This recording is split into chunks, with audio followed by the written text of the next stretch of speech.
Lafim-baovao afa-tanteraka kosa indray hetsika natao nasongadina ny fahaizany manao an'ireo tantsaha amin'ny sehatry ny famokarana ilay foara Ankolangy izay miditra amin'ny andehan'ny faharoa sahady, foara izay karakarain'ilay tetikasa Prospere ary ihany koa natao indrindra hanampiana ireo tantsaha amin'ny tontolo maro. Manana tanjaka ny tantsaha-pamokatra ao amin'ny faritra Sofia, kanefa maro ireo olana atrehan'izy ireo ka tsy ahafahany mampiroborobo ny sehatra misy azy. Isan'ny olana notanisany tetikasa Prosperer ny tsy fahazoan'ireo tantsaha vaovao mba ahafahany manatsara ny sehatra misy azy, ny tsy fananany teknika famokarana ary ny tsy fananan'izy ireo ho lalam-barotra.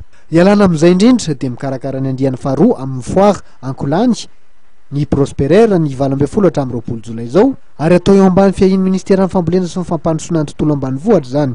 Mba hampisehoana ny olona rehetra indrindra ireo mpandrarainy tsena ny vokatra izay misy efa manomboka mihatsara any amin'ny faritra Sofia amin'izay ireo olona toanany fandaran'asa Prospere. Ary ny fahatelo mba hisintomana zany ireo mpandrarainy amin'ny tsena na ireo mpividy entana mba ho tonga any toerana fa tena misy zavatra tsara tokoa any.